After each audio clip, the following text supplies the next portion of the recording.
سے پہلے آتے ہیں اور سب سے بعد میں جاتے ہیں.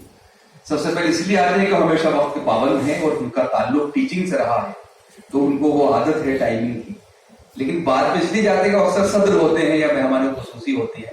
تو یہ مجبوری ہوتی ہے کہ صدر جو ہے وہ آخر میں ہی گفتگو کرتا ہے. بہت مصروف ترین شخصیت, ایک ایسا شخص جس کو ہم سنتے تھے کہ بہو آیامی ویکتتو یا ملٹی ڈائمینشنل پرسنالٹی ہمارا شخصیت.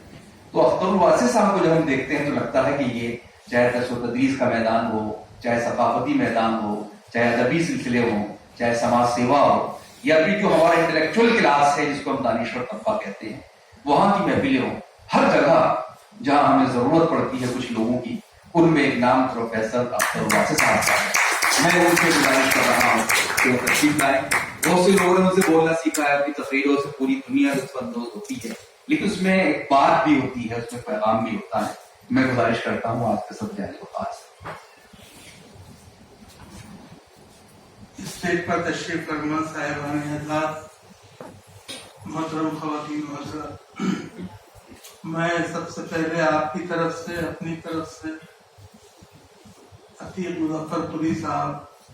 کو خراج عقیدت پیش کرتا ہوں. خدائے بزرگ و برتر کی بارگاہ میں دعا گوں کہ اللہ تعالیٰ ان کی قبر کو نور سے بھر دے, انہیں اپنے جواری رحمت میں جگہ دے, اور ان کی اولاد کو جو جس طرح وہ مختار ہے اور جس طرح صاحبان بردار ہے اسی طرح رکھے. صاحبوں, آج کا موضوع جو ہے وہ بہت معنی خیز بھی ہے اور آج کے دور میں اس کی بڑی اہمیت بھی ہے, لیکن مجھے یقین ہے کہ جب تک ہمارے بیچ میں گپتا جی جیسے لوگ موجود ہیں اس وقت تک ہندوستان کو کچھ نہیں ہو رہا. دوسری بات یہ کہ صرف گپتا جی نہیں ہے بلکہ اوما کان جی نے جو کچھ ہمارے سامنے کہا ہے, جس طرح سے صحافیوں کے مسئلے اور مسائل کو اور ان کے رول کو ریکھانکت کیا ہے, وہ بھی غیر معمولی ہے. اس کے لیے بھی صاحبوں, ہماری پریشانی آج کے دور میں یہ ہے کہ خواجہ افتخار صاحب نے اسے بہت اچھے انداز سے بیان کیا, لیکن اگر آپ مجھے اجازت دیں تو میں یہ کہوں گا کہ ہوا یہ ہے کہ ہم اس دیش میں اپنے آپ کو تو مذہبی نہیں بنا پائے, ہم نے دھارمک نہیں بنا پائے, لیکن ہوا یہ ہے کہ اپنے مذہبی نہ بننے دینے کے لیے ہم نے جو تصویر پیش کی ہے وہ دنیا میں ہندوستان کی چھوی کو بہت خراب کرنے والی ہے. اور وہ کیا ہے, وہ یہ ہے کہ ہم نے اس ملک میں ایک یہ کام کیا ہے کہ بجائے خود کو مذہبی بنانے کے, سچا مذہبی بنانے کے, ہم نے رنگوں کو, جانوروں کو, پھلوں کو کیا میں مذہبی بنانے کی کوشش کی ہے اور ان پہ کی چھاپ لگانے کی کوشش کی ہے. مثال کے طور پہ ہمارے یہاں جو ایک طرح سے کیا زرد رنگ ہے وہ ہندو رنگ ہے جی, جو سبز رنگ ہے, ہرا رنگ ہے, وہ مسلمان رنگ ہے, جو شریفہ یا سیتا پھل ہے وہ ہندو ہے, کھجور مسلمان ہے, گائے جو ہے وہ ہندو ہے, اونٹ جو ہے مسلمان ہے.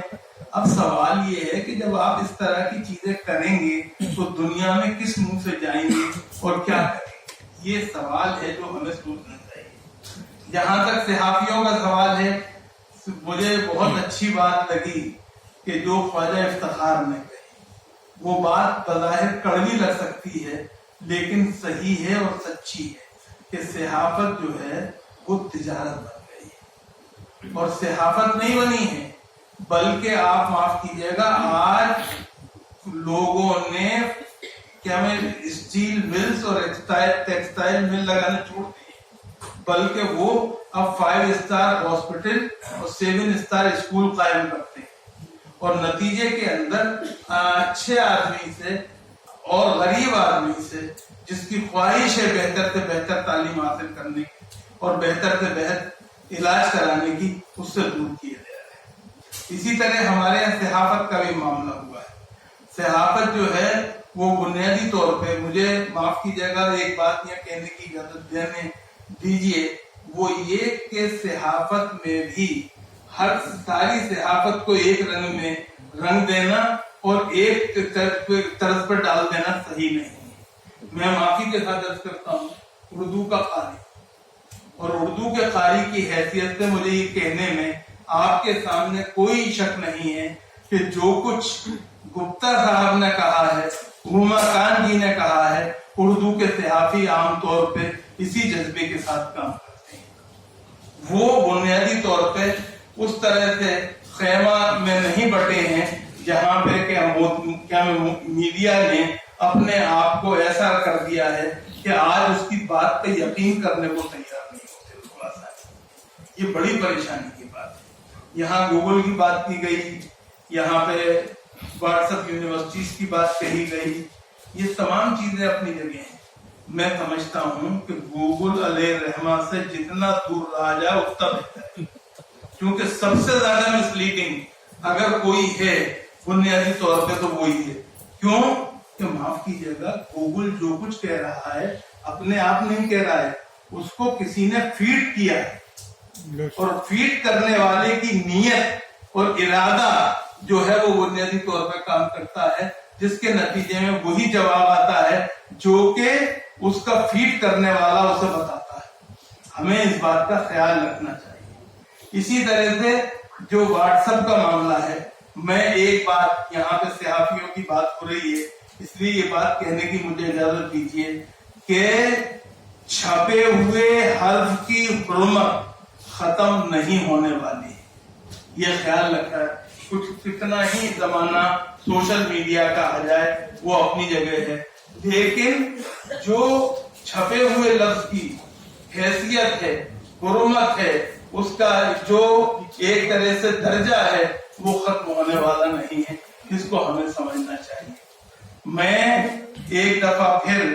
یہاں پر آپ کا بہت سما خراشی ہو چکی ہے, میں صرف ایک بات کہنا چاہتا ہوں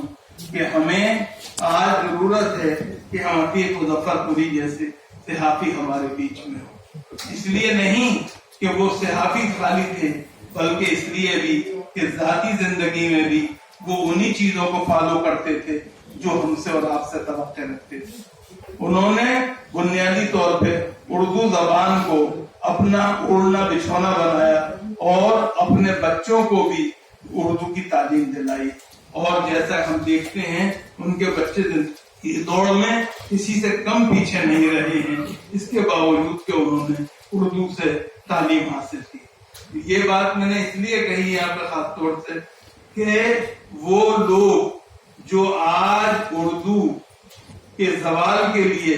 سرکاروں کو ذمہ دار قرار دیتے ہیں, وہ یہ بھول جاتے ہیں کہ سرکاریں زبانوں کی ترقی اور عروج کے لیے کبھی ذمہ دار نہیں ہوتی, نہ ان کے زوال کے لیے ذمہ دار ہوتی ہیں. زبانیں اپنے بولنے والوں, پڑھنے والوں اور لکھنے والوں کے ذریعے آگے بڑھتی ہیں اور آگے بڑھتی ہیں اور جگہ بناتی ہیں. آج ہماری پریشانی یہ ہے کہ ہم نے